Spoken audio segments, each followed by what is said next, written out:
সারা দিনে কারো ইনকাম যদি শুধুমাত্র 50 টাকা হয়, সেই সংসারে যদি 4-5 জন খাওয়ার মানুষ থাকে, তাহলে তার সংসারের অবস্থা কি হইতে পারে নিয়ে আজকে আমার নিজ অভিজ্ঞতা থেকে কিছু কথা বলবো। তো আসসালামু আলাইকুম, কেমন আছেন সবাই? চলে যাচ্ছি রায়হানের স্কুলে, কিছু কাজ ছিল, কাজ সেরে তারপর আস্তে আস্তে আপনাদের সাথে কথাগুলো আমি শেয়ার করব। আমরা সবাই জানি দেশের বর্তমান পরিস্থিতি খুবই খারাপ, আর এটা সবার উপরেই কিন্তু প্রভাব পড়ে।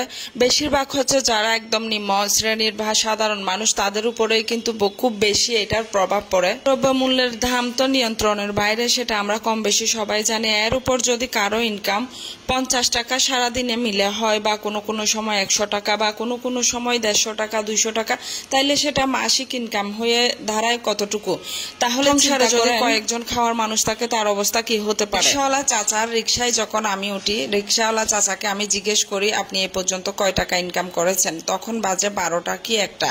উনি বলতেছে আমি 50 টাকা ইনকাম করেছি। আমি ওনাকে জিজ্ঞেস করি কালকে কত টাকা ইনকাম করেছেন? উনি আমাকে বলছে 150 থেকে 200 টাকা। চিন্তা করেন, 150 থেকে 200 টাকা যদি একটা মানুষের ডেইলি ইনকাম হয়, তাহলে তার সংসারে 2-4 জন মানুষ যদি থাকে, তার অবস্থা কি হতে পারে? 1 কেজি চাউল কিনতে গেলেও কিন্তু 100 টাকার কাছাকাছি। আমরা এরকম বাংলাদেশ চাই নাই। এখন অনেকেই বলবেন যে আফসোস লীগ, আসলে কোনো লীগ করি নাই, করব না, করার প্রয়োজনও পড়বে না। আমরা যারা সাধারণ মানুষ আছি, আমরা খেটে খাই, আমাদের কোনো কিছু লাগে না। তবে আমাদের চাওয়া পাওয়া থাকে শুধু এইটুকুই, যে দেশে অন্তত দ্রব্যমূল্য মানুষের কাছাকাছি থাকুক, বা সাধারণ মানুষগুলো একটু খেয়ে পেট ভরে যেন শান্তি পায়, দেশটা যেন শান্তি থাকে। যদি আসলে পরিস্থিতি হয়, তাহলে মানুষ কোথায় গিয়ে দাঁড়াবে, বা মানুষের অবস্থা কিরকম হইতে পারে? এমনও তো হইতে পারে আমরা না জানি না, ওরকম অনেক মানুষ আছে যারা না খেয়ে দুবেলা, একদম এক বেলাও খেতে পাচ্ছে না, তাদের অবস্থা বা কি হইতে পারে। চোখে পানি চলে আসছে এই চাচার কথা আমি শুনে।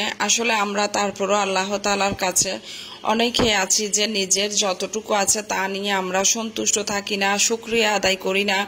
চিন্তা করলে, বাইরে বের হইলে, মানুষগুলার দিকে তাকাইলে মনে হবে যে আমি আপনি কোন স্বর্গে বসবাস করতেছি। যাই হোক, বাসায় চলে আসলাম, এখন রান্না করব, খুব তাড়াহুড়া করে, ওই সময়টুকু নাই, খেতে হবে। তাই আমি একদম ভেন্ডি কেটে কুটে একদম ভর্তা করে ফেলছি।